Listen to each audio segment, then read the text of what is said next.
O tema que foi escolhido é a questão 919 do Livro dos Espíritos, conhecimento de si mesmo. E a Web Rádio Estação da Luz, ela tem um apoio institucional da Casa Espírita de Emanuel, do Pronto Socorro Espiritual Fabiano de Cristo, do Pronto Socorro Espiritual Maria do Pão, do Grupo Caritativo São Francisco de Assis e, lógico, do Movimento Espírita aqui do Rio Grande do Norte. Uma boa noite, uma alegria muito grande estar com vocês aqui para conversarmos sobre o Espiritismo. Uma boa noite para todos. O conhecimento de si mesmo. A questão 919 do Livro dos Espíritos, ela é emblemática, porque ela traça, no nosso modo de ver, um roteiro seguro, firme, para tudo aquilo que nós viemos fazer no planeta Terra, que é a evolução espiritual. Por favor, a rádio é sua, traga a sua verba, o seu conhecimento, que aqui nós iremos beber na fonte viva. Muito obrigado, o programa é seu. Muito obrigado, Tavares. Uma alegria muito grande termos a oportunidade de conversar sobre Espiritismo, em especial sobre esse item tão importante da terceira parte de O Livro dos Espíritos. Antes da gente entrar propriamente na questão 919, que é o tema deste nosso bate-papo, é importante situar o contexto desta questão dentro da obra O Livro dos Espíritos. Esta pergunta ela está no último capítulo da terceira parte de O Livro dos Espíritos, que se intitula Das Leis Morais. Então, é a parte em que Kardec apresenta as leis morais que devem nortear a conduta do homem, aquilo que o homem deve fazer ou deixar de fazer, obedecendo às leis morais. Então, estas leis morais foram apresentadas nos capítulos anteriores ao capítulo em que se encontra essa pergunta 919. Então, elas constituem, essas 10 leis, o conhecimento teórico necessário para a gente compreender, do ponto de vista teórico, conceitual, o que a gente deve ou não deve fazer e como respeitar essas leis de Deus. Depois de concluir, então, a apresentação dessas 10 leis morais, Kardec propõe um último capítulo, cujo título é Perfeição Moral, onde ele mostra os objetivos, a finalidade. O nosso objetivo, a nossa finalidade é nos aperfeiçoarmos moralmente. Então, ele vai dar nesse capítulo os meios práticos para a gente realizar esse aperfeiçoamento. Porque o meio teórico foi dado nas 10 leis anteriores, onde ele apresenta os fundamentos, os conceitos necessários para que a gente tenha o conhecimento e, a partir deste conhecimento, poder praticá-lo, colocá-lo em prática, utilizando dos meios que ele apresenta neste último capítulo que trata da perfeição moral. Então, é neste capítulo que ele vai mostrar a necessidade do homem dominar as suas paixões para conquistar as virtudes e eliminar os vícios que ele tenha. E para que ele possa dominar as paixões, vencer os vícios, conquistar as virtudes, ele precisa realizar essa tarefa fundamental que vai ser proposta no item 919, que é identificar em si a sua real natureza moral. O primeiro passo é saber quem eu sou do ponto de vista moral, isso é, quais vícios eu trago em mim, quais paixões eu trago que eu tenho que aprender a controlar, que paixões ruins eu devo eliminar na conquista das virtudes. Então, a importância desta pergunta, porque ela é o coroamento do capítulo, ela vai nos dar a orientação necessária para que a gente identifique cada um em si mesmo aquilo que ele precisa modificar, aquilo que ele precisa transformar em sua natureza moral, para caminhar na direção da perfeição moral. Então, veja que essa pergunta 919 está muito bem situada. Ela é a última pergunta deste último capítulo da terceira parte, que leva o indivíduo a buscar os meios para o próprio aperfeiçoamento. Por isso é muito importante essa pergunta, porque agora Kardec deixou de lado toda a questão teórica e caminha agora num processo, num procedimento, num meio para que cada um de nós possa usar esse meio, como nós vamos ver, diariamente, todos os dias, exercendo a tarefa de identificar em si os vícios, os defeitos, para que no dia seguinte possa fazer a sua transformação moral, procurando melhorar em relação ao dia anterior. A grandiosidade da resposta de Santo Agostinho é que ele nos dá um meio factível, não é alguma coisa utópica, algo que a gente pode fazer diariamente.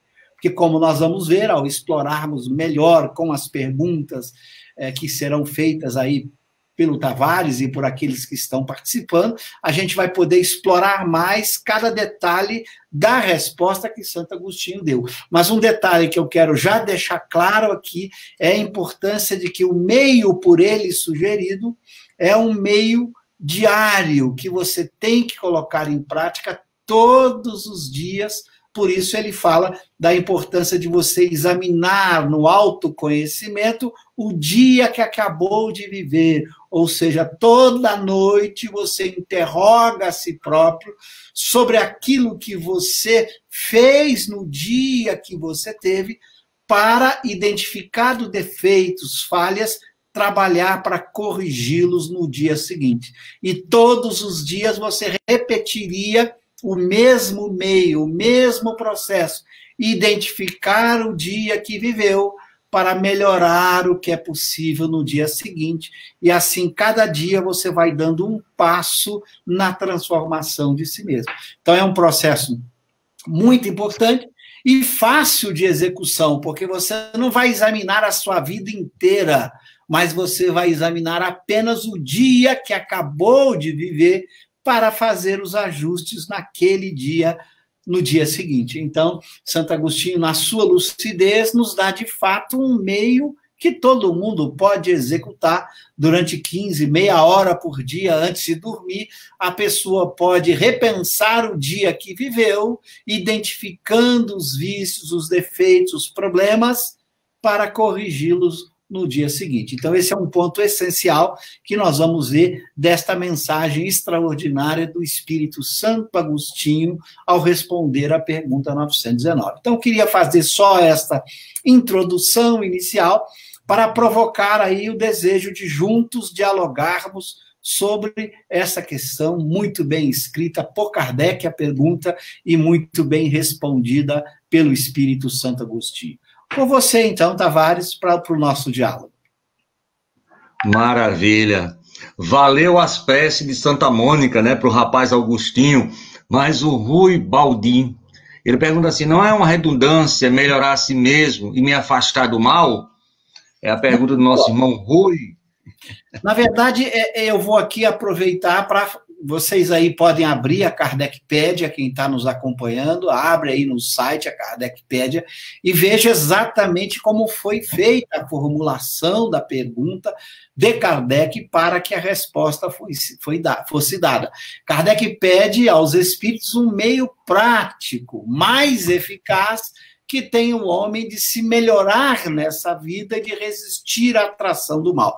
Por que não é uma redundância? Porque são duas coisas que têm uma pequena distinção, mas uma distinção importante. O melhorar nessa vida significa levar você a buscar um processo contínuo de melhora, mas durante essa sua tentativa de buscar esse processo diário, contínuo de melhoria, é muito comum você ter os altos e baixos, você sofrer o processo de tentação. Por quê? Porque nós trazemos ainda do passado condutas equivocadas, desejos e sentimentos que muitas vezes atraem espíritos que nos atrapalham o processo de progresso. Além disso, a vida oferece as tentações normais que a vida material nos apresenta, com todos os interesses e contextos que vivemos na sociedade, no ambiente em que a gente se encontra. Então, Kardec aqui está pedindo duas coisas: que você possa ter um meio que ajude a você continuamente a melhorar e que dê forças, que dê instrumentos para que você possa resistir a essa tentação que vai ocorrer ao longo do seu processo.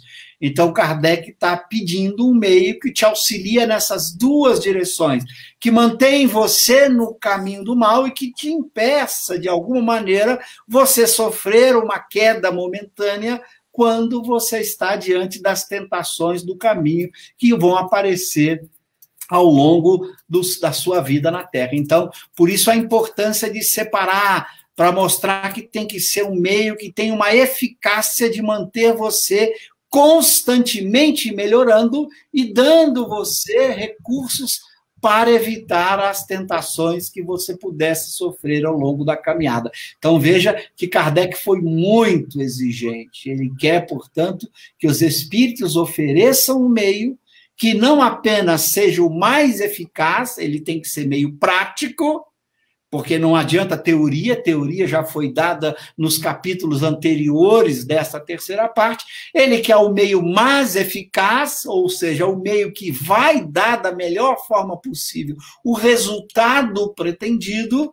E qual é o resultado? De se melhorar na vida e de conseguir resistir às tentações, às atrações do mal, porque a nossa natureza de espírito imperfeito ainda vai fazer com que a gente tenha que enfrentar essa atração do mal. Então, veja como Kardec foi muito exigente na pergunta que ele formulou. Ele quer um meio que seja o mais eficaz, um meio prático e não apenas uma teoria, e que seja capaz de dar o resultado, de fazer com que a gente melhore dia a dia, sem as quedas naturais que às vezes poderiam acontecer diante das tentações que sofremos, porque ainda somos espíritos imperfeitos e nos vinculamos a sentimentos, emoções e desejos ruins. Então, veja a importância de Kardec colocar todos esses elementos na pergunta para destacar cada um deles como sendo fundamental na resposta que será proposta aí por Santo Agostinho, ok? Ok, meu amigo. E nós temos agora uma pergunta do Eric Tavares, deve ser meu parente, porque Tavares é uma linhagem só, Pacheco. As paixões nos ocorrem de maneiras passivas. Não podemos controlar elas indiretamente, mas indiretamente. Por qual meio podemos fazer esse controle indireto? O conhecimento de si seria necessário para tal? Essa é a pergunta do nosso irmão Eric. Muito boa, Eric. O que são as paixões? São as emoções que a alma sente, que são decorrentes da influência do corpo, que tem a ver com a vida corporal, com os interesses que nós temos na vida corporal, na vida social. Aí são paixões, a tristeza, a alegria, o ciúme, a inveja, o amor, o ódio, a raiva, tudo isso são paixões ou emoções que surgem na alma decorrentes da influência da matéria, principalmente quando os seus desejos, seus interesses são de alguma forma contrariados, essas paixões se expressam com muito mais força. Por outro lado, para que a gente possa impedir e controlar as chamadas paixões ruins, como ciúme, inveja, mágoa e ódio, eu preciso não apenas saber identificar em mim essas paixões. Isso é muito importante, por isso a tarefa do autoconhecimento, ela vai nos permitir, primeiramente, a identificação destas paixões que eu possuo, dessas paixões ruins. Sem identificá-las, eu não vou conseguir combatê-las. Se eu, por exemplo, acho que não sou orgulhoso, não vou combater o orgulho. Se eu acho que não sou invejoso, não vou combater a inveja. Se eu acho que não sou ciumento, não vou combater o ciúme. Então, o primeiro mecanismo do autoconhecimento é a identificação do mal em nós, destas paixões ruins, dessas emoções ruins que trazemos. Por isso a importância da técnica do Santo Agostinho, de pedir ajuda aos bons espíritos, ao nosso anjo guardião, que nos ajude a identificar em nós esses vícios morais, a importância de usar outros elementos da técnica que ele coloca, que é, por exemplo, você ouvir o resultado daquilo, das suas ações por outras pessoas, saber como as pessoas estão encarando o que você fez, o que você faz. Ou seja, o processo inicial do autoconhecimento é o processo de identificar em você, primeiramente, as paixões ruins que você possui. Feita a identificação, o autoconhecimento também lhe permite encontrar os recursos interiores que você deve utilizar para enfrentá-las, porque aí você vai descobrir em si que recursos possui, seja de conhecimento, seja de outros valores morais que você já tenha conquistado. Então, você identifica também os meios que você possui dentro de você para o enfrentamento dessas emoções ruins. Então, veja, o autoconhecimento fornecendo ao mesmo tempo a identificação do mal e os recursos necessários para que você possa vencer esse mal no dia seguinte, trabalhando todo dia para ir vencendo essas emoções ruins. Daí a importância do autoconhecimento no controle das paixões e na eliminação ou substituição das paixões ruins pelas boas paixões, ok? Muito bem. Aí o seu William Lopes pergunta assim, se não faltar algum dever, que dever é esse? Daí a importância de você ter estudado, William, as 10 leis morais antes. Quer dizer, por que Kardec coloca essa pergunta depois de apresentar as 10 leis morais? Porque são as 10 leis morais anteriores que estabelecem esse conjunto de deveres. Então, quando você estuda a obra na ordem proposta por Kardec, você primeiro aprendeu quais são os deveres. O que é o dever? Aquilo que corresponde à lei natural, à lei de Deus. O homem deve fazer aquilo que a lei de Deus prescreve como um dever para que ele faça. Então, primeiro ele conheceu o dever ao estudar as 10 leis morais. Então, agora, quando ele vai fazer o autoconhecimento, ele vai identificar se ele faltou com algum desses deveres. Aí ele já tem os deveres no plano do conhecimento para poder olhar para a conduta que ele teve durante o dia e comparar. Puxa, vivi assim no dia de hoje, que dever eu faltei? Qual foi a lei natural que eu deixei de cumprir? Qual foi a lei moral que eu violei? E a partir desse momento, ele então, ao identificar onde ele falhou, ele vai tentar no dia seguinte fazer ou cumprir o dever que ele deixou de cumprir no dia anterior, ok? Mais do que ok, como diz um amigo nosso, um super ok. E o nosso irmão Uriel Marques pergunta, Cosme, o resumo da resposta é um movimento contínuo de autoconhecimento. Esse tema está em várias escolas filosóficas e religiosas, mas tem se aprofundado a partir de 1900 com Freud e com a evolução da própria psicologia como ciência, que é posterior à codificação.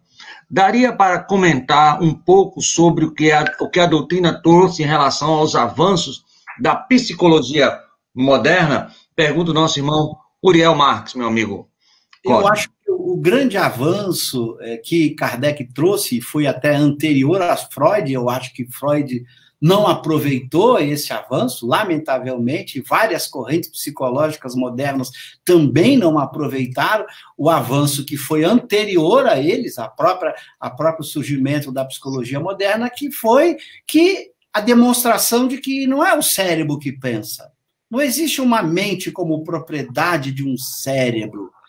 É a alma que pensa. E a alma sobrevive à morte do corpo.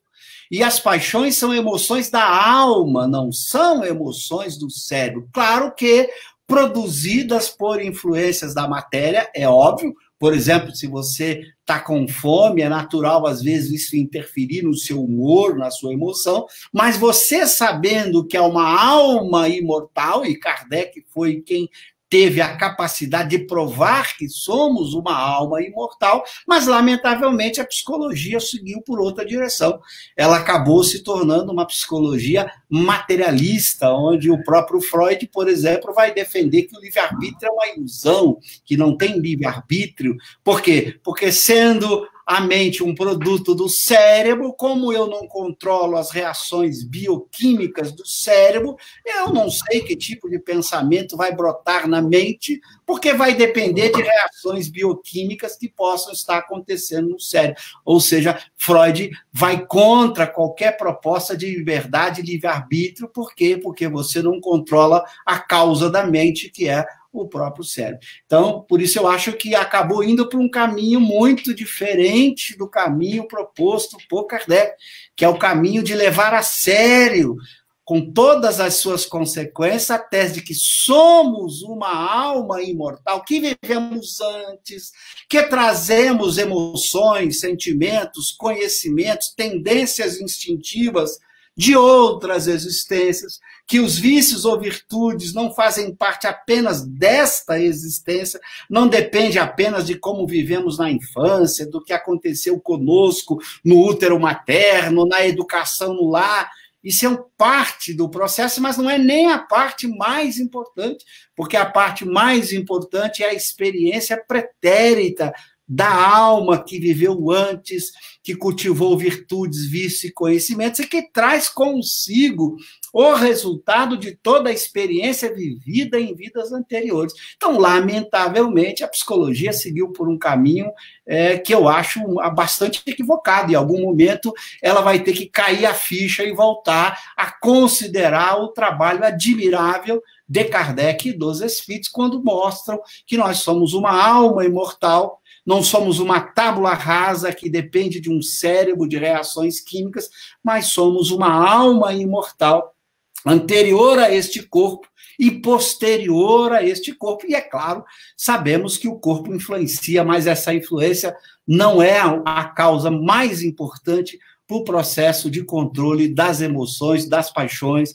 para o progresso da alma. Então, infelizmente, foram caminhos distintos. A psicologia acabou indo para uma linha materialista, exatamente por não aceitar a tese de que somos uma alma imortal que vivemos antes, trazendo toda a experiência pretérita e que vamos continuar vivendo após a morte do corpo, ok?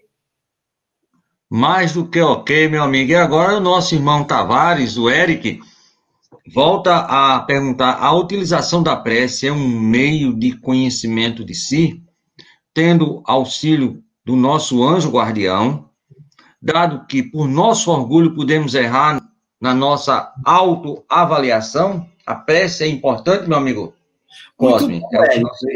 Eu diria que uma verdadeira prece, como os Espíritos vão colocar, tem que ter essa característica, como eles vão colocá-la no capítulo da Lei da Adoração, do Livro dos Espíritos, a primeira lei moral, quando os Espíritos recomendam isso, quer dizer, uma verdadeira prece, uma prece tem que ter esse papel de um autoconhecimento, em que, quando eu me coloco em sintonia com Deus ou com meu anjo guardião, eu esteja preparado para ouvir desse amigo espiritual as sugestões, as inspirações, para identificar em mim as minhas fragilidades, buscando ser cada dia melhor. Então, o papel da prece, como você observou, é fundamental para isso, porque é o elo de ligação entre o espírito e o seu anjo de guarda, que é um espírito superior. Então, este meio de ligação é fundamental, como você observou. E quem não faz assim durante a prece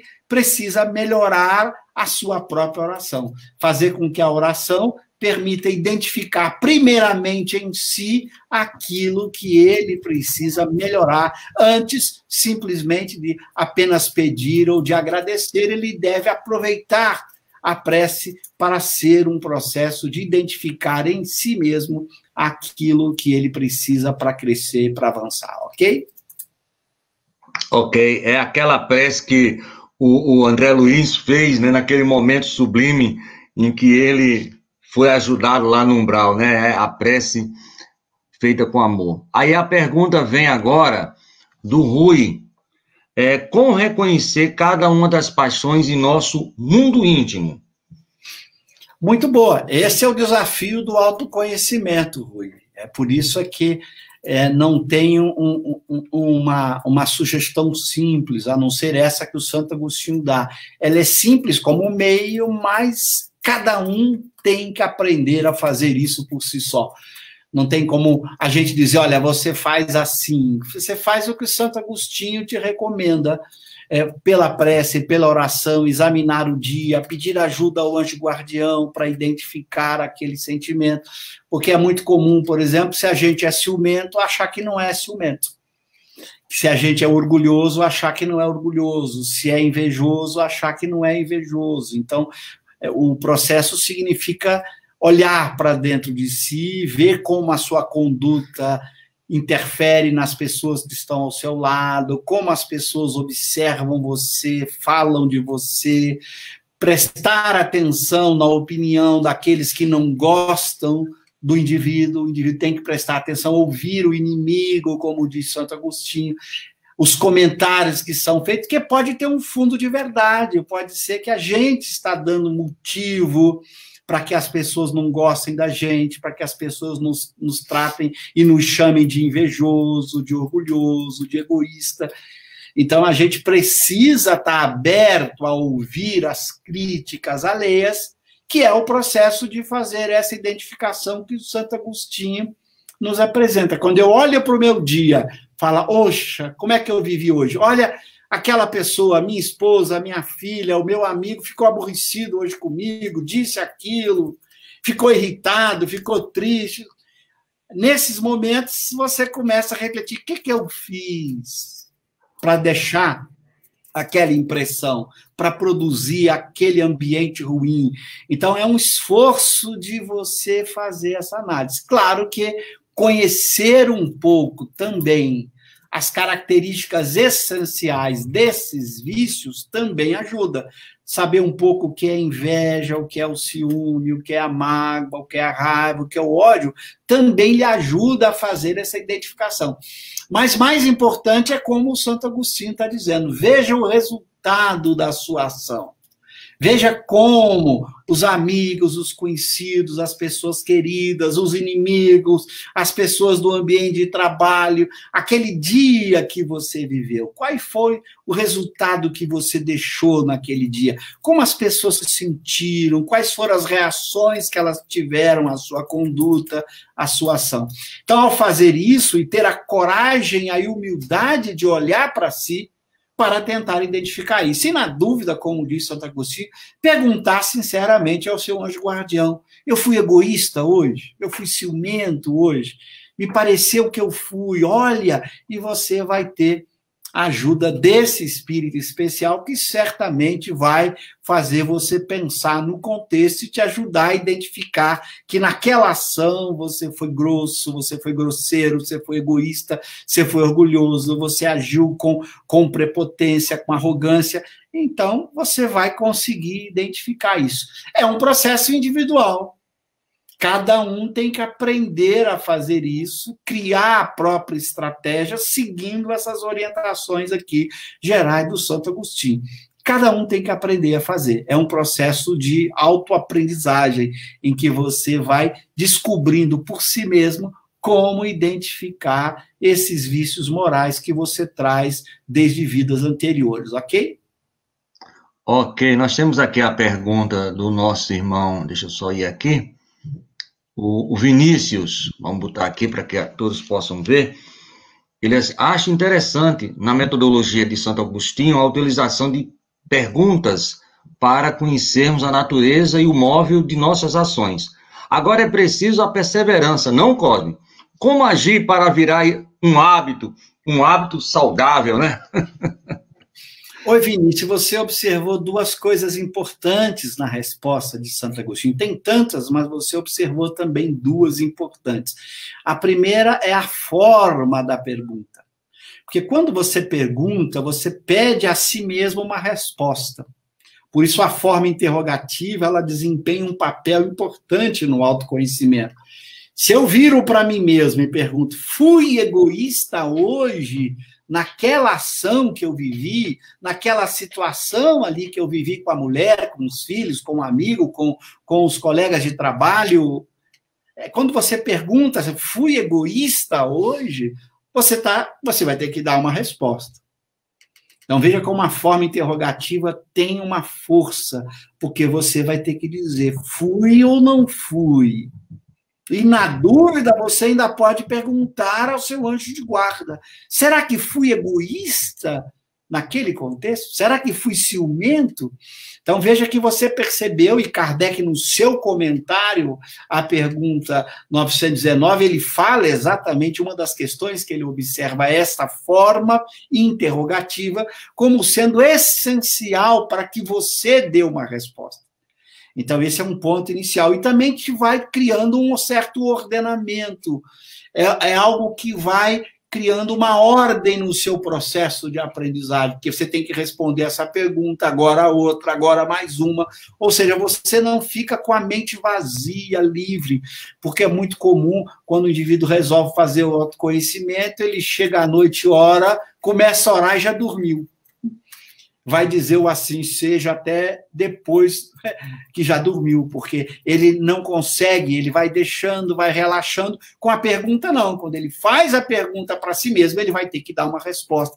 Isso ajuda a manter-se recolhido no objetivo de fazer o autoconhecimento naquele dia. Então, a forma interrogativa é fundamental. A outra coisa que você percebeu é que toda mudança de vício para virtude, esse é o objetivo, é um hábito, porque os vícios são hábitos, as virtudes são hábitos. São ações constantes e permanentes.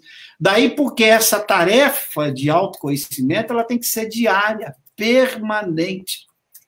Por quê? Para que ela vire um hábito e que você possa, ao praticar o que o autoconhecimento recomenda aqui, você vai corrigindo todo dia. Então, vai criando o hábito de corrigir o erro todo dia. Então, é um processo de persistência, de perseverança. Por isso, Santo Agostinho, na sua resposta, vai ter que dar um fundamento que justifique isso. Por isso, ele é muito importante no seu último parágrafo, quando ele vai discutir por que você deve fazer isso. Porque como isso é hábito, vai dar trabalho todo dia, todo dia, todo dia, todo dia, você precisa ter uma razão para fazer isso. Você precisa ter uma boa razão. É por isso que Santo Agostinho, na sua resposta, vai tratar da importância do conhecimento espírita que lhe deu a certeza de que você é um espírito imortal e que, ao fazer isso, você está ganhando muito para a sua vida futura. Que é assim que você vai construir uma vida futura como alma muito mais rica e muito melhor de felicidade para você. Então, você tem agora um argumento forte. Trata-se de definir o seu futuro como alma. Trata-se de definir para onde você irá como alma. Então, se é o futuro que está nas suas mãos, então você tem um argumento forte para ser persistente. Enquanto que o materialista poderia bem dizer, mas para que eu vou fazer esse esforço todo dia? Eu vou morrer mesmo amanhã, vai acabar tudo. Então, veja o problema da pergunta anterior de uma psicologia materialista. Para que eu vou fazer esse esforço se eu vou morrer amanhã? De que vale a pena esse esforço, se a vida vai acabar com a morte? Se as pessoas todas vão morrer? Se as pessoas queridas vão morrer? De que adianta todo esse esforço? Então, o Espiritismo te dá o argumento forte para que você seja persistente, porque você sabe que não está construindo algo para daqui a 5, 10, 11 anos, 20 anos que durasse a sua vida corporal. Você está construindo algo para toda a eternidade. Por isso, ele faz a comparação com o balanço moral, né?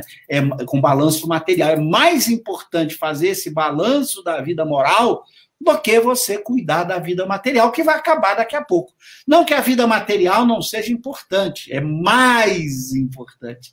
É mais relevante cuidar da vida moral, porque é para a eternidade, do que cuidar da vida material. Cuidar da vida material é importante, mas algo mais importante ainda é cuidar da vida moral, porque você estará cuidando da sua vida eterna, ok?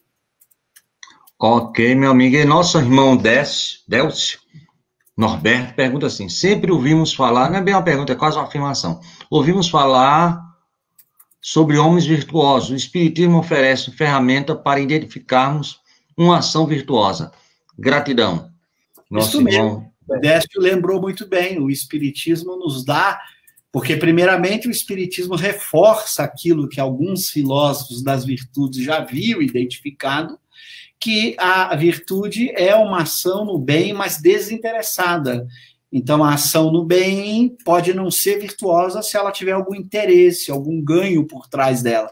Se o indivíduo agiu para ser reconhecido, se agiu para ser admirado, ou se agiu pensando que vai para um céu, ele está agindo por interesse. A ação virtuosa é quando a ação no bem se dá por amor mesmo, por respeito ao bem. Você faz isso para agradar a Deus e ao próximo, não importa se você vai ganhar ou perder alguma coisa. Então, a ação virtuosa é a ação que nós temos que fazer o esforço para conquistar, e graças ao Espiritismo, a gente tem, como observou aí o Décio, as ferramentas para sair simplesmente da ação do bem e ir além da ação do bem, não a quem, ir além, indo em direção à ação no bem desinteressada, que é a ação virtuosa, ok? E aí nós temos uma pergunta do nosso irmão Gilberto Cosme. A pergunta 619 do Livro dos Espíritos tem como título o conhecimento da lei natural. Indaga se a todos Deus facultou os meios de conhecer sua lei. Na pergunta 919, trata do conhecimento de si mesmo.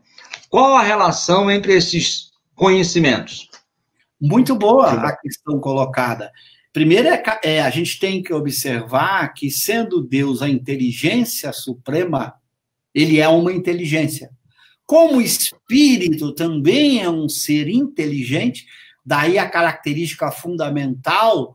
Esse é um atributo fundamental da alma, a capacidade de ser inteligente, de pensar, de aprender. E Deus fez as leis para que os seres inteligentes pudessem conhecer. Por isso ele é tratado pelos Espíritos como a inteligência suprema, o que nos permite, então, conhecer a lei natural, porque Deus fez as leis apropriadas ao conhecimento de outras inteligências além da dele mesma. Por isso, nós somos capazes de conhecer essa lei e vamos conhecendo ao longo do tempo. E a tarefa do autoconhecimento é uma tarefa fundamental, porque se nós conhecemos a lei, e podemos conhecê-la, como eu disse, já estudando as leis morais de Kardec, ali de O Livro dos Espíritos, ou de outros autores que já apresentaram as leis fundamentais morais para uma vida feliz. Quando eu realizo esse conhecimento, o que eu faço é comparar a minha ação com aquilo que está na lei natural. E essa capacidade de fazer essa comparação entre o que eu trago em mim, entre aquilo que eu sou, minhas ações e a lei, é uma capacidade que Deus nos deu como espíritos inteligentes. Então, a gente consegue, de um lado, conhecer a lei, do outro lado, identificando minhas ações e meu mundo interior, eu olho agora para os dois e digo, olha, minhas ações, meu mundo interior estão de acordo com essa lei que eu sou capaz de conhecer? Se estão, eu estou no caminho certo. Se não estão, eu tenho que fazer ajustes para colocar o meu mundo interior e minhas ações de acordo com a lei natural. Então, é muito importante essa pergunta que mostra a vinculação entre essa capacidade de conhecer a lei de Deus que Deus nos deu e a nossa capacidade de compará-la com o nosso mundo interior e com as ações que a gente praticou naquele dia, como recomenda Santo Agostinho, naquele dia que acabamos de viver, fazendo isso todos os dias, ok? Certo. O Eric volta a perguntar: a psicologia moderna perdeu a raiz etimológica e se encaminhou para o materialismo. Perfeito, Cosme? É isto? Exatamente. Esse é um caminho que a academia, em geral, aqui, claro que provavelmente, com certeza, existem psicólogos, pessoas que não são materialistas, mas a dominante, a chamada academia dominante das psicologias, são materialistas. Eu mesmo fui chefe de departamento de psicologia quando estava na Unesp. Fui durante um período lá na Unesp, Marília, que tinha lá um departamento de psicologia. E a gente acompanha hoje diversas universidades em que isso ocorre. Por quê? Porque seguiram uma linha muito mais freudiana, que foi, de fato, o grande pensador nessa área, e Freud nunca escondeu, nem nos seus textos, de forma nenhuma, a posição dele materialista, de que, na verdade, o homem é um cérebro que pensa, que o pensamento é um produto do corpo. Então, essa foi a linha dominante. Eu acho que aí está um grande equívoco, e não sei quando isso vai ser alterado, quando essa hipótese materialista, que é uma hipótese metafísica, ninguém conseguiu provar essa hipótese de que a mente é um produto do corpo, isso é uma hipótese metafísica que não tem nenhuma prova, nenhuma demonstração, por isso a gente chama uma hipótese que a academia assumiu. E a gente, como espírita, sabe que essa hipótese é falsa, que o espiritismo deu, por meio dos trabalhos de Kardec, a demonstração muito bem construída de que somos uma alma imortal. Portanto, essa hipótese metafísica, para mim, é uma hipótese falsa. E, em algum momento, a verdade tem que prevalecer, e a visão de que nós somos uma alma que pensa e não um corpo que pensa, um dia será considerada como a visão verdadeira e dominante. É o que eu espero, e espero que não demore muito, porque o materialismo faz um desastre muito grande na sociedade, aquilo que levou Kardec a dizer que o espiritismo é o principal antagonista do materialismo, aquele que tem que mostrar o grande equívoco dessa hipótese materialista de que o homem é um corpo que pensa, ok? Obrigado pela questão. E o William diz assim, a Josiane pergunta, identificar o que posso ter obrado contra o próximo e contra mim mesmo, eu entendo, mas o que seria ter obrado contra Deus? Parece que é o que ela não entende. Muito boa pergunta. Apenas para ser mais simples, né? Quando você vai olhar, por exemplo, a sua ação na natureza, você já tem aí uma primeira resposta. Você não vive só com seres humanos, você vive numa natureza. Então, todo o seu comportamento ante a natureza que você vive é um comportamento, se for contrário à lei de Deus. Por isso, a preocupação de Kardec ao formular as leis naturais, colocarem as leis que regulam também a conduta com respeito a Deus. Então, observa como a gente se comporta com os recursos que a gente conquistou. Olha, algo incrível. Como Deus nos deu um corpo e nos deu condições de ter recursos, se você faz mau uso desses recursos, se você utiliza mal esses recursos que estão à disposição, todos os recursos naturais que a natureza lhe coloca, mais os recursos que você trouxe consigo, que são os talentos que Deus lhe permitiu conquistar e exercer, você, se faz mau uso desses recursos e desses talentos, você estaria indo contra Deus. Então, veja que Kardec procurou, ao formular as 10 leis morais, colocar essas 3 dimensões. Porque, às vezes, quando olhamos só a conduta com respeito ao próximo, a gente esquece que o próximo não é só aquele indivíduo, mas tem também todo um outro contexto em volta que diz respeito ao meu relacionamento com aquilo que é da natureza, aquilo que são os recursos que Deus me colocou às mãos.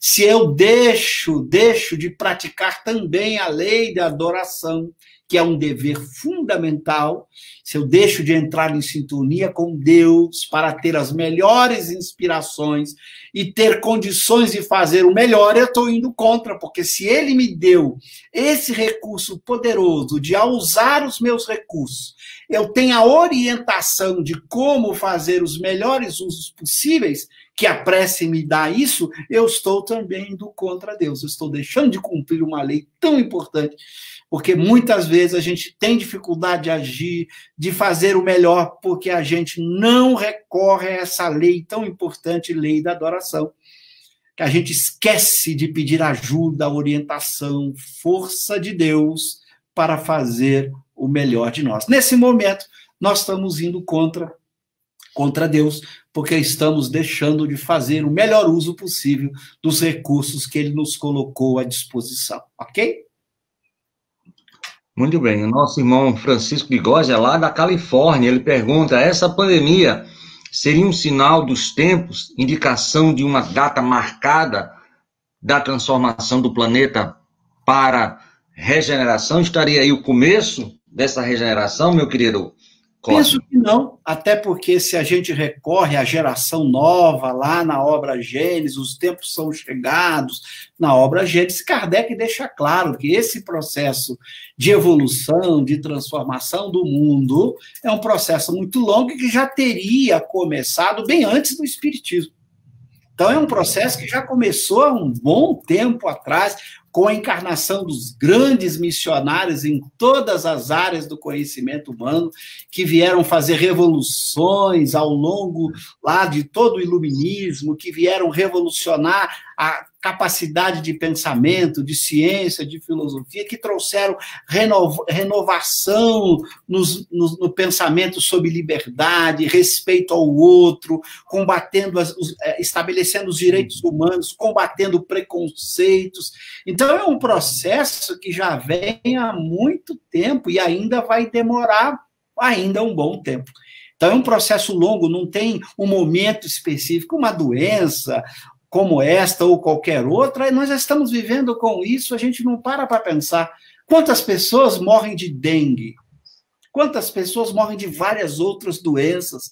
São milhares de pessoas morrendo em todos os lugares do planeta por diversos tipos de doenças diferentes. Isso faz parte do trabalho, do jogo da matéria, do corpo perecível. Então, isso está dentro de um processo natural de saúde e doença que ocorre ao longo do tempo. Mas esse processo de evolução, de transformação do planeta, que, como dizem lá os espíritos, já começou bem antes, é um processo que só Deus sabe quando ele terá concluído. A gente não ousaria colocar datas e prazos, porque depende do livre-arbítrio humano, depende do esforço da sociedade, cada um para construir um mundo melhor. Então, é um processo.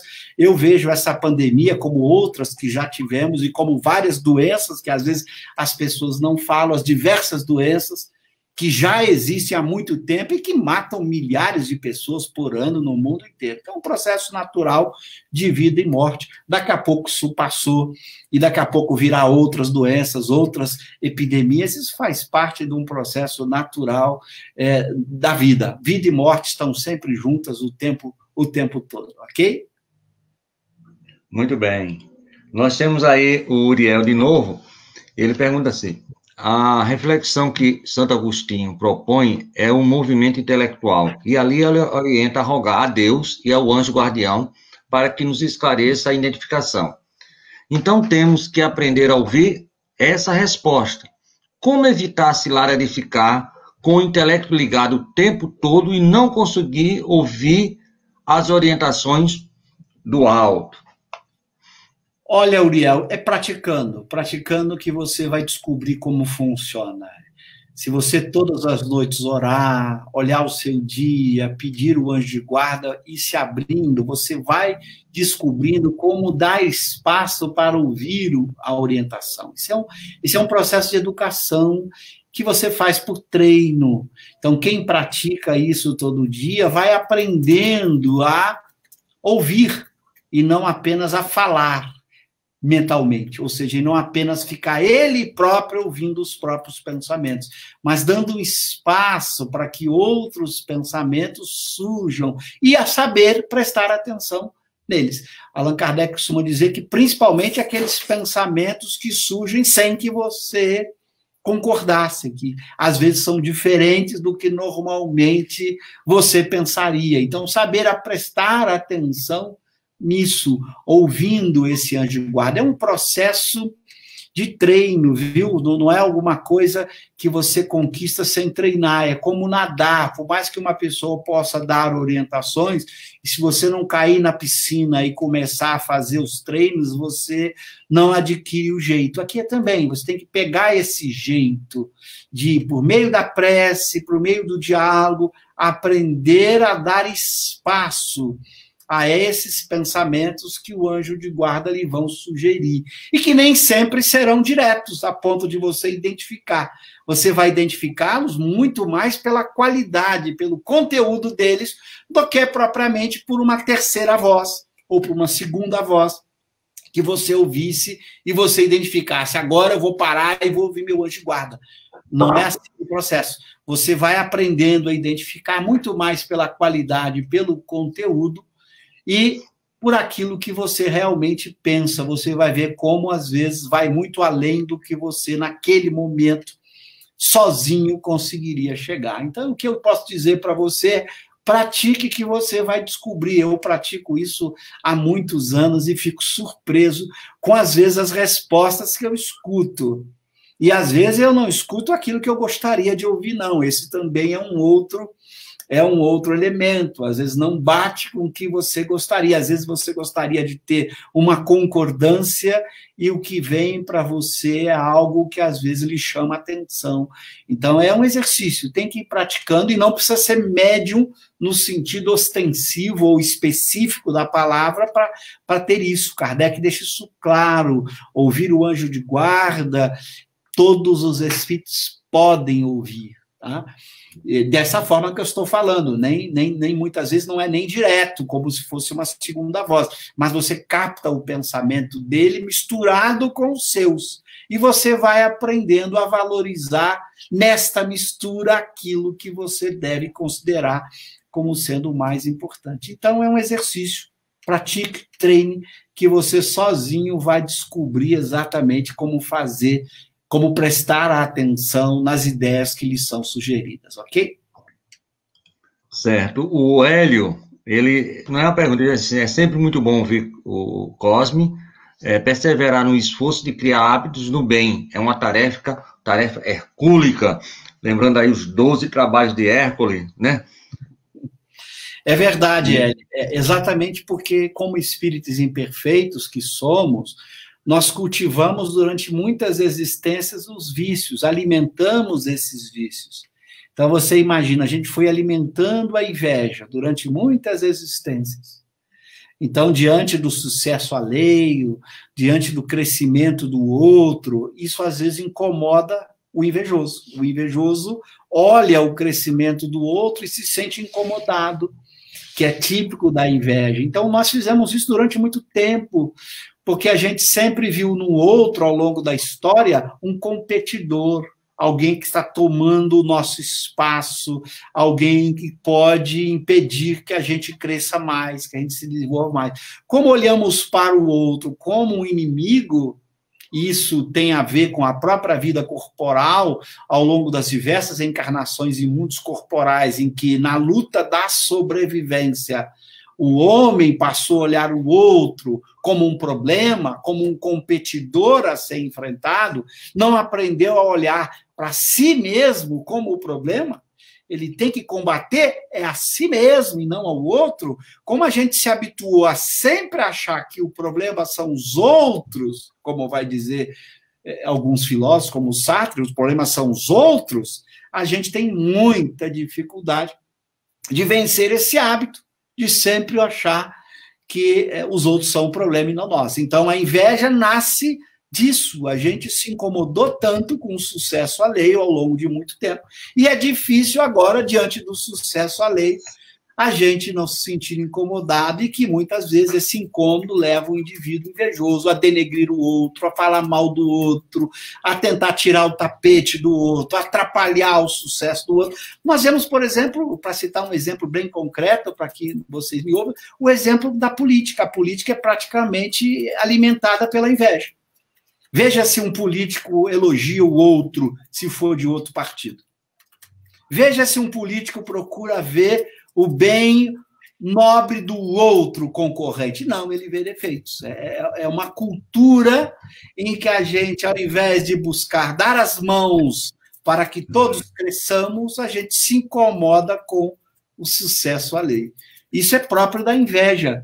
Então, como vencer isso? Não é fácil. A gente sempre fez assim, tem que mudar fazendo o contrário todo dia. E às vezes você enfrenta, no dia seguinte a inveja vem de novo, você enfrenta, e vai demorar um tempo até que de tanto enfrentá-la, você consegue dominá-la e depois abandoná-la. É um processo longo de esforço de cada um, como você lembrou, um esforço que é possível de ser feito, basta que a gente tenha, como vai dizer os Espíritos lá em O Livro dos Espíritos, no capítulo no item sobre paixões, basta que a gente tenha vontade firme de ser melhor cada dia, ok? Sueli Lemos, o orgulho é o maior vício moral que impede esse movimento de autoconhecimento, meu amigo Cosme? Muito boa, Sueli. Infelizmente, né? Mas você está certo, os espíritos observam isso, porque o orgulho faz com que a gente veja o que nós não somos. O que caracteriza o orgulho é uma visão equivocada de nós mesmos. A gente olha e só vê coisa boa na gente. É Jesus na sua grandiosidade, né? A gente não consegue ver a trave no próprio olho, né? Mas a gente consegue ver o cisquinho que está no olho do outro, né? Então, o orgulho nos cega, exatamente como essa metáfora da trave, que nos cega observar a nós mesmos. Por quê? Porque ele nos cria uma noção de personalidade, de persona, que é muito forte. Por exemplo, nessa existência eu tenho uma personalidade, eu sou Cosme Massi. A personalidade Cosme Massi tem um currículo, né? Tem uma vida social, econômica. Essa personalidade é perigosíssima se eu passo a achar que isso é muito importante. Se eu esqueço que eu sou uma alma imortal, como qualquer outra pessoa, que aquela pessoa que está ali me servindo num trabalho bem mais simples do que o meu, que não tem a personagem, não está vivendo o mesmo personagem que eu, porque eu estou com uma personagem doutor, num cargo importante, e aquela pessoa assim que está na personagem de um servidor. Se essa personagem passa a tomar conta de mim, e eu esqueço que eu sou uma alma imortal, como aquele que me serve, e como alma imortal, me cabe servi-lo do mesmo jeito que ele me serve, aí eu começo a enfrentar o orgulho.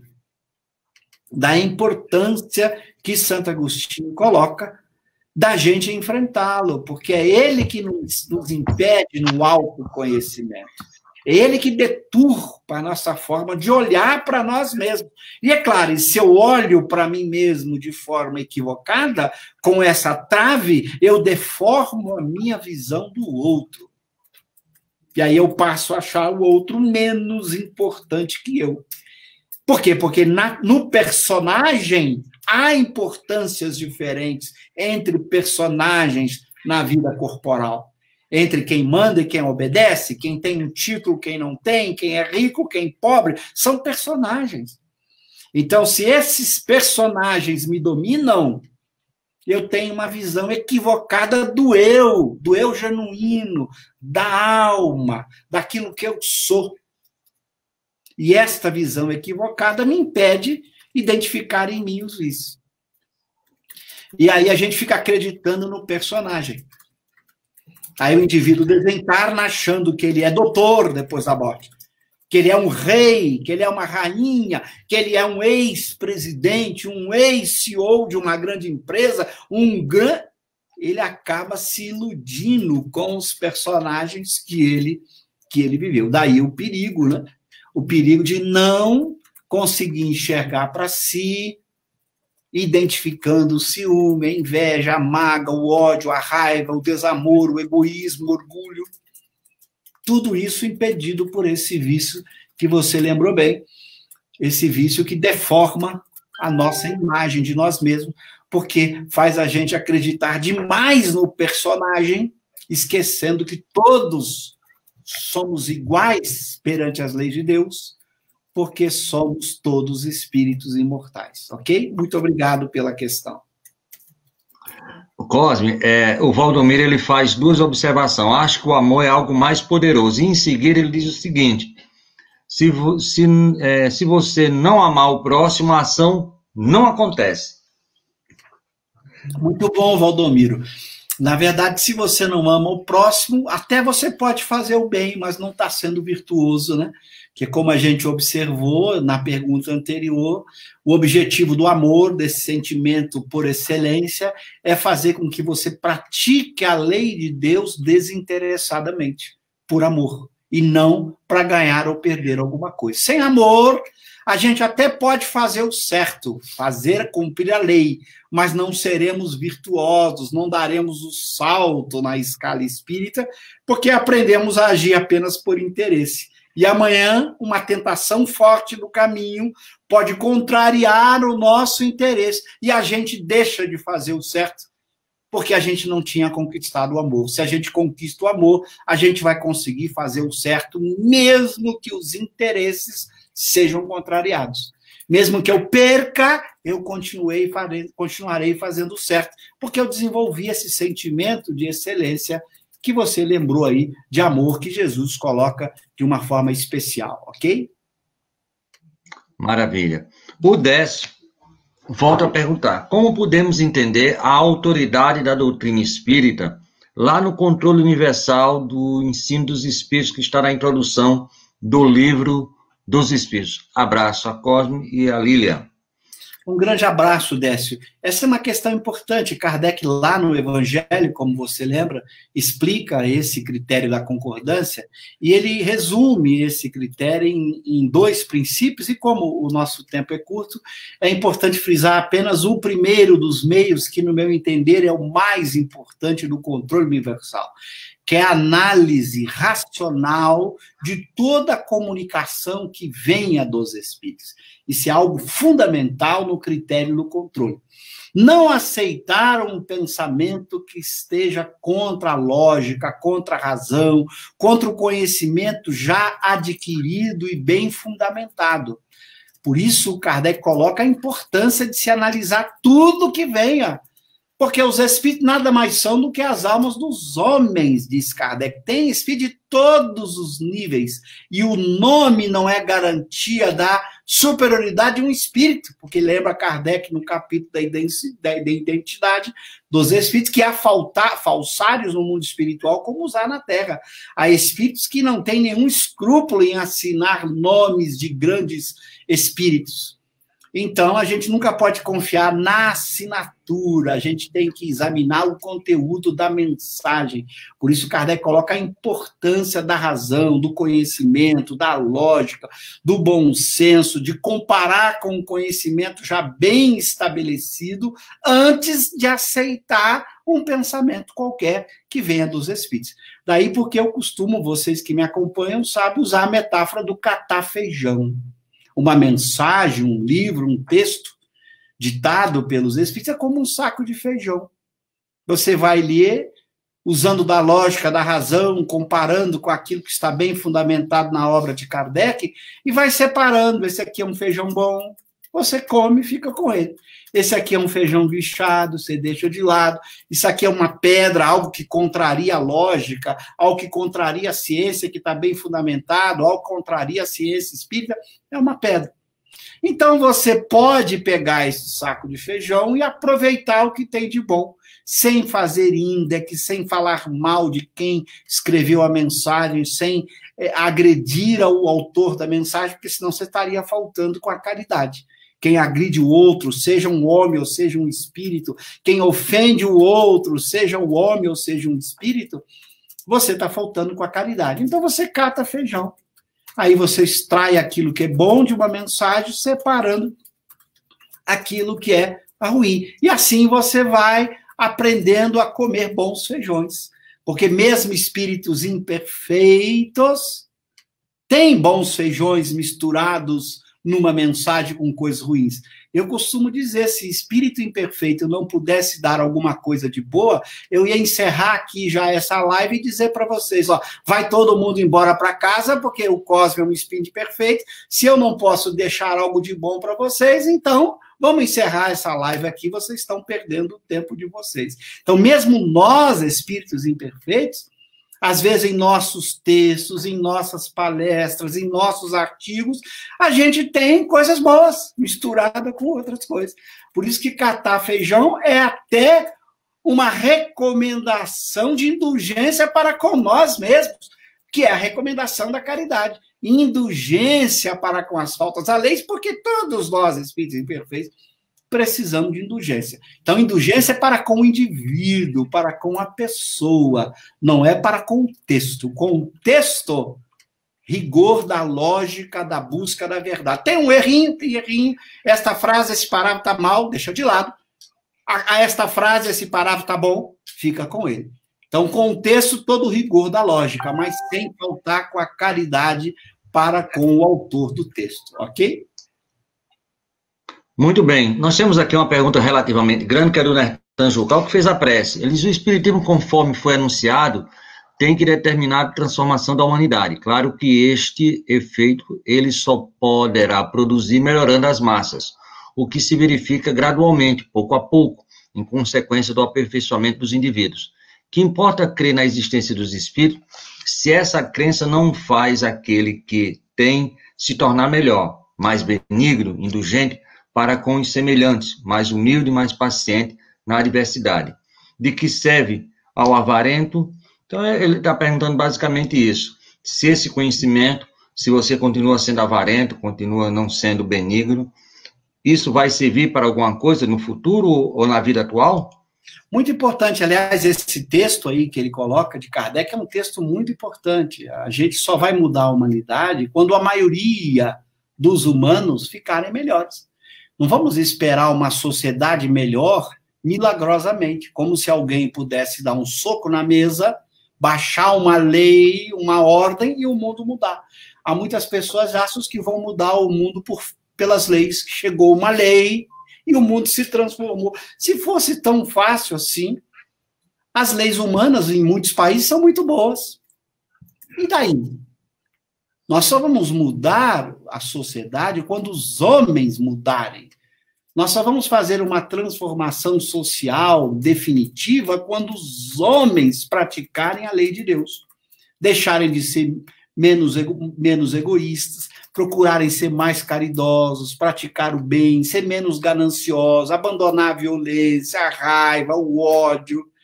Então, enquanto não houver a transformação moral da maioria dos homens, a sociedade terá a maioria dos homens maus. Simples assim, é uma conta matemática simples. A maioria dos homens são maus, a sociedade é o reflexo da maioria dos homens. Ou se a maioria dos homens são indiferentes, não se comprometem com a própria transformação e nem por isso contribui com a sociedade, porque quem não faz a própria transformação não pode transformar a sociedade.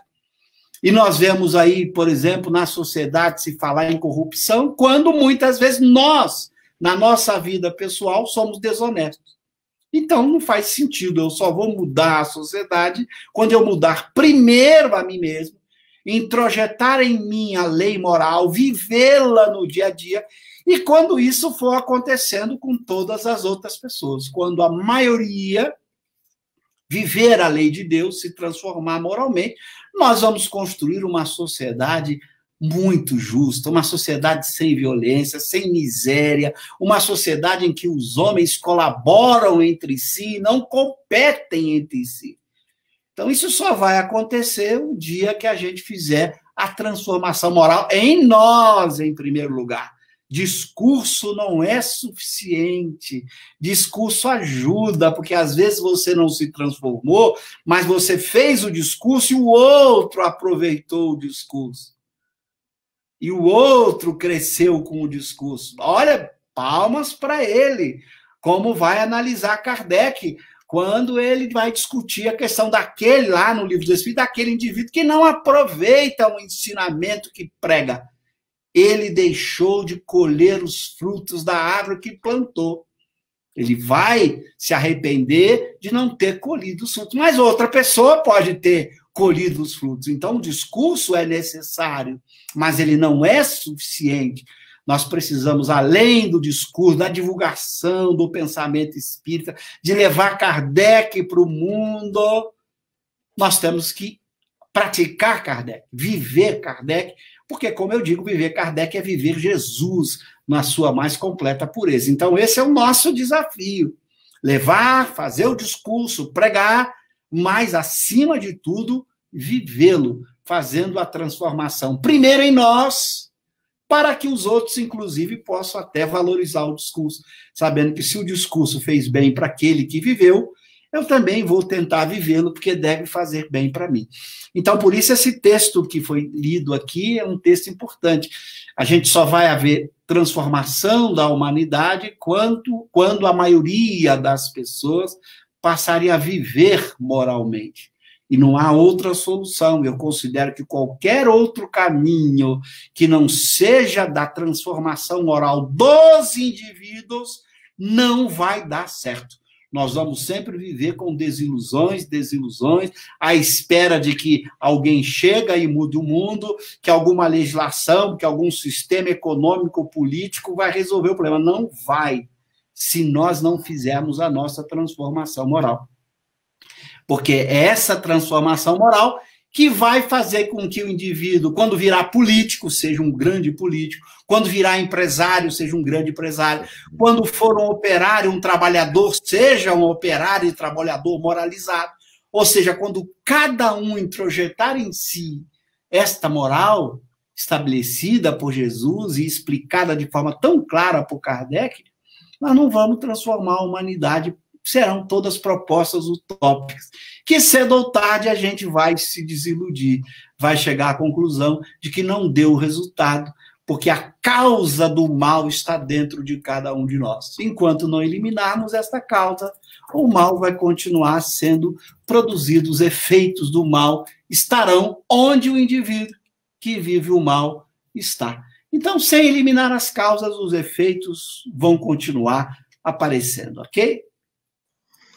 Muito bem, é por isso que Dona Solange Carneiro, ela pergunta, como podemos diferenciar um vício moral do outro?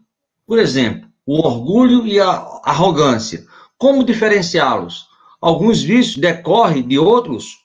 Muito bom. Do ponto de vista do intelecto, do conhecimento, a gente pode, buscando autores que tratam desses vícios, principalmente grandes filósofos, que mergulharam neste conhecimento para fazer essa identificação.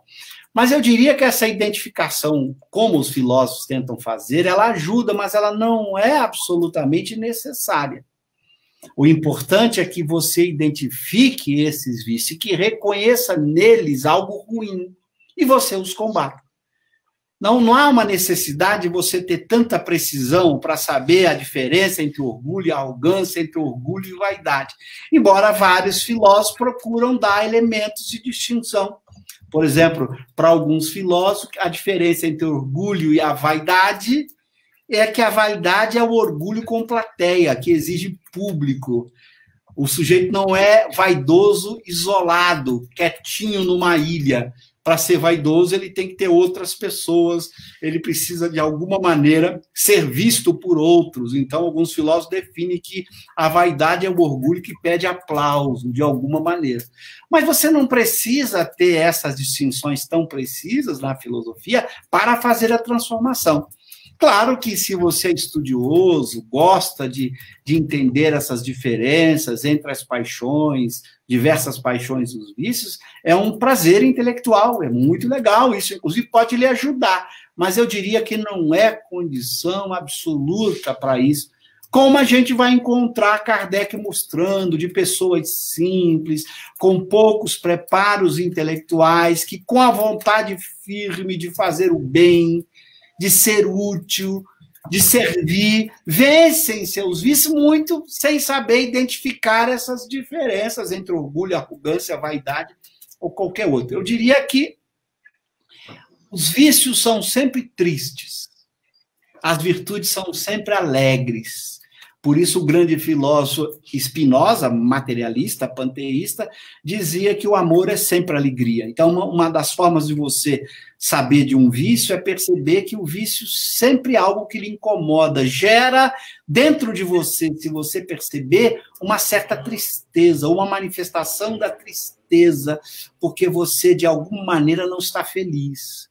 A virtude é sempre alegre, porque o amor é sempre alegre, mas não dessa alegria fugidia, daquela alegria tranquila que ocorre quando você está sozinho, em paz, durante o momento de oração. Então, eu sugiro, então, não se preocupe tanto quem não tem essa habilidade ou não gosta de fazer aprofundamento intelectual, que não use isso como desculpa para não enfrentar os próprios vícios, porque ele sabe identificar essas emoções ruins, ele percebe aquilo que está lhe incomodando, ele consegue observar quando o outro está sofrendo por culpa dele, não porque o outro está sofrendo por culpa do próprio outro. Então, ele sabe, pela prática, e fazendo a identificação daquilo que é ruim, e trabalhe para mudar, para ser melhor no dia seguinte.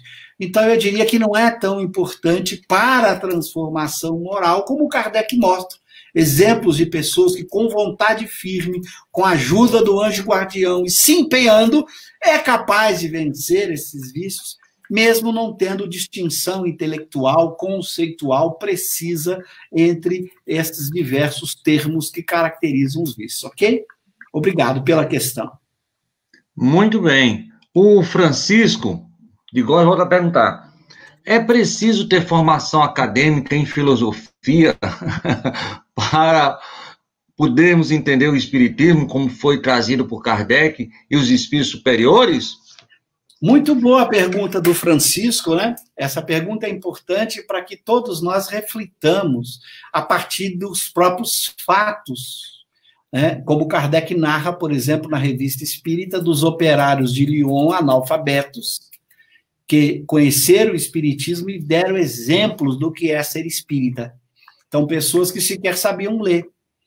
E, claro, que outros que sabiam ler liam as obras de Kardec para eles, eles entendiam os conceitos fundamentais, aquilo que é a essência. A essência do pensamento espírita é muito simples.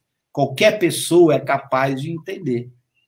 Então, o Espiritismo tem essa característica. Na sua essência, ele é para todos. Mas, é claro, como doutrina científica e filosófica, para aqueles que querem ter um aprofundamento intelectual, que gostam de um aprofundamento científico, intelectual e filosófico, o Espiritismo também tem muito a oferecer para estes. Então, veja como Deus é sábio, ele permite que a essência todos possam vivê-lo, e com essa essência, o indivíduo consegue dar o seu salto evolutivo na escala espírita. Mas se ele quiser também, além dessa essência, e ele vai ter que desenvolver a asa da sabedoria algum dia, ele vai também encontrar no Espiritismo conceitos, áreas intelectuais e científicas que vão lhe ajudar também nesse processo mais profundo de investigação científico-filosófica. Então, veja a beleza. Em algum momento, é claro que o indivíduo vai ter que também desenvolver sabedoria.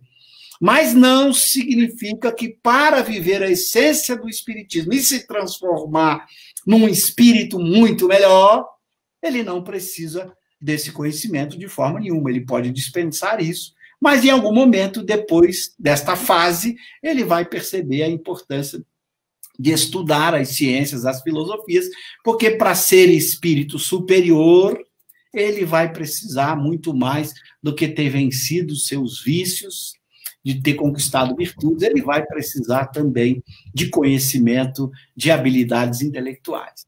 Então, esse ponto é importante, foi muito bom, Francisco, ter lembrado essa questão, porque pessoas simples, de pouca formação intelectual, podem estudar, compreender e viver o Espiritismo naquilo que ele tem de mais importante e essencial. E aqueles que têm formação científico-filosófica também irão, na obra de Kardec, perceber a grandiosidade científico-filosófica de Kardec e dos Espíritos. Ou seja, Deus deu uma doutrina que atende a todos os níveis intelectuais sem nenhum problema, ok? O Olavo de Afogados, aqui no Recife, Pernambuco, aqui no Nordeste, pergunta assim: o resistir à atração do mal tem algo a ver com a pergunta 893 do mesmo livro, Livro dos Espíritos? Há virtude sempre que há resistência voluntária ao arrastamento dos maus pendores? É isso que ele pergunta. Claro que tem. Quer dizer, se você faz esse esforço de resistência, e o autoconhecimento já é esse esforço, porque é aquele que resolve se conhecer, como Santo Agostinho orienta, nesse conhecimento honesto, sincero de si mesmo, ao fazer isso, ele já está resistindo ao orgulho que tenta atrapalhar isso, ele está resistindo ao mal, porque ele está tentando identificá-lo com o propósito de vencê-lo, dominar e vencer o mal. Então, aí, neste esforço, já é o que se chama o princípio da virtude, que essa questão 893 citada é muito inteligente, porque os espíritos eles vão dando nessa questão o início do que é o processo virtuoso, e depois eles complementam no final com a mais desinteressada caridade. Ou seja, eles dão esse pontapé inicial na virtude. O processo de conquistar a virtude começa, primeiramente, no espírito imperfeito, pelo esforço de vencer a atração do mal, pelo esforço de domar-se naquilo que ele traz do passado. E aí já há um princípio de virtude. Então, veja a sabedoria. Você já começa a entender como vai ser o processo da virtude, e a virtude começa a germinar no seu mundo íntimo. Foi a sementinha da virtude que agora começa a brotar nesse esforço de conhecer-se, nesse esforço de vencer o arrastamento. E depois que ela brota, é só você regar todo dia, é só você colocar ali esterco, que ela vai crescendo e você vai virando uma árvore virtuosa, ok? Ok. Nós vamos só queremos agradecer a todos, mas nós estamos aí no finalzinho, 1h30. Passa rápido, né, meu amigo? A gente pensa que não voa. Vamos ter mais 2 perguntas e vamos para o encerramento do programa. O Rui Gomes, ele pergunta: o desenvolvimento do senso moral vai acontecendo mesmo com os nossos vícios e nossas paixões ruins? Muito boa questão, Rui. Uma pena que a gente não tem como explorar todos os aspectos que estão por trás desse conceito tão interessante de Kardec, que é o desenvolvimento do senso moral, que começa nas fases iniciais do espírito, com E maiúsculo, nas suas primeiras existências, em que ele vai adquirindo conhecimento, que ele vai aprendendo a lei de Deus, que o seu livre-arbítrio vai se desenvolvendo, simultaneamente com o desenvolvimento do senso moral. Porque o que é isso? Essa capacidade de identificar o bem e o mal, que depende do nível de desenvolvimento que ele vai tendo ao longo do conhecimento da lei. Na medida em que ele consegue identificar o bem ou o mal que ele esteja praticando. Nesse momento, o senso moral está maduro, porque ele agora é capaz de identificar em si o bem e o mal, que é o que se espera que todo mundo alcançou quando já chegou nesse estágio aqui de espírito de provas e expiações. O nosso senso moral já está suficientemente desenvolvido, porque a gente já consegue identificar esse bem e mal. A consciência já nos incomoda quando a gente faz o mal, a gente já se sente incomodado, a nossa consciência já nos cobra. Por quê? Porque a gente já está com esse desenvolvimento bem maduro, porque já vivemos muitas existências aprendendo o que é a lei de Deus e aprendendo a reconhecer, que é o que caracteriza o senso moral, essa capacidade de reconhecer o bem e o mal, que decorre, obviamente, do conhecimento que já conquistamos da essência ou dos princípios fundamentais que constituem as leis morais. É claro que na medida em que o espírito vai evoluindo, ele vai compreendendo muito mais a lei de Deus. Então, muitas vezes, por aquilo que a gente acha que agora é o bem máximo, nós vamos descobrir mais adiante que nós agimos no bem, mas podíamos ter agido num bem maior ainda, porque a gente ainda descobre como aplicar a lei de Deus em contextos ainda mais amplos. Então, a gente vai crescendo como espírito, aprendendo a aplicar cada vez mais esses germes, esses princípios da lei de Deus que aprendemos e conquistamos até agora, e que vamos cada vez mais crescendo mais adiante. Então, é por isso que a nossa conduta, olhada hoje do ponto de vista que somos, certamente, quando a gente avançar muito mais, a gente vai até dizer, puxa, se eu soubesse o que sei hoje, se eu tivesse tudo que eu tenho hoje, talvez eu tinha feito mais ainda do que fiz. Isso é um processo natural do crescimento da alma. Mas todos nós que estamos aqui em expiação na Terra, já temos o senso moral suficiente desenvolvido para que a gente possa identificar pelo menos aquilo que é essencial na lei moral. Por isso Kardec nos colocou com simplicidade essas leis e todos nós conseguimos entendê-la, porque já temos essa capacidade de distinção entre o bem e o mal, ok? Ok. Aí agora é o último ok, porque é a pergunta, apesar de ter um bocado de perguntas aqui, Cosmo, mas a gente vai ter que encerrar. E o nosso irmão Nertan Jucá, ele volta a perguntar. No final do Livro dos Médiuns, Kardec faz um chamamento, dando um roteiro para que o espiritismo cristão, para que o espiritismo cristão humanitário. Por que essa preocupação de Kardec, lá no finalzinho do Livro dos Médiuns, ele traça esse roteiro para esse espiritismo cristão e humanitário? Para que a gente entendesse que o espiritismo não pode ser apenas uma doutrina científico-filosófica como deleite intelectual, que nós correríamos um sério risco de transformar uma doutrina tão belamente construída do ponto de vista filosófico, lógico e científico num mero deleite intelectual. Então, é uma lembrança de que todo esse conhecimento espírita só faz sentido se nós, de fato, passarmos a viver como verdadeiros cristãos, ou seja, como aqueles que tentam seguir o guia e modelo que é Jesus. Então, é um lembrete importante, por isso há uma diferença entre ser espírita e ser, por exemplo, físico, e ser químico, e ser biólogo, e ser filósofo. Eu não tenho, com essas ciências, o mesmo compromisso de transformação e de vivência moral que eu tenho com o espiritismo. Então, nos lembrando sempre, Kardec nos lembra isso em vários momentos de sua obra.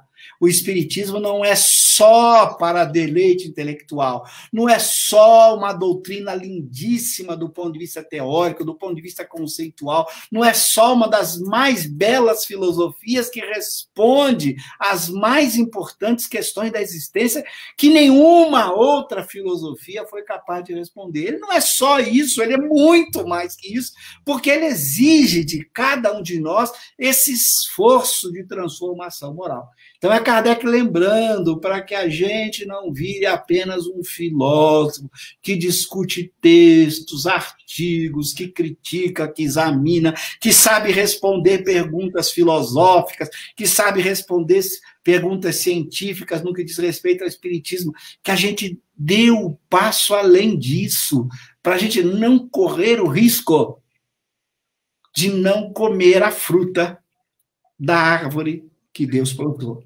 Obrigado. Nós é que agradecemos, meu amigo, muito obrigado. E eu queria só falar agora de você, que você tem 4 livros, né? Isso está correndo aí, a ordem didática de O Livro dos Espíritos, não é isso, meu amigo? Os Espíritos e os Homens, o Espiritismo e a Matéria, e um lançamento recente, As Leis Morais e a Verdadeira Felicidade. É os 4 livros que você tem aí colocado para todos nós. Muito obrigado por essa noite maravilhosa. Temos que agradecer realmente, de fato e direito, a você por ter tido esse tempo. A Lilian também por ser essa mulher fantástica que sempre está aí atrás, fazendo todo esse mise-en-scène com a gente. Muito obrigado a todos que participaram, todos que perguntaram. Tem muitas perguntas que ficaram por ser respondidas, mas quem sabe nosso irmão volta aqui no outro dia e faz mais 1h30 com a gente, que vai passar rápido. Mas, se eu não me engano, parece que sábado à tarde você tem sempre um estudo. Você poderia falar e convocar os nossos irmãos que estão vindo pela primeira vez, no sábado à tarde, não é isso? é que esses estudos eles são numa sala com limite de pessoas, então por isso a gente não pode abrir, porque é uma sala virtual que tem já o número, a capacidade máxima dela. Mas eu queria aproveitar aqui para agradecer a você, viu, Tavares, a equipe, parabenizar vocês aí da Web Rádio Estação da Luz pelo trabalho bonito que fazem, divulgando o Espiritismo.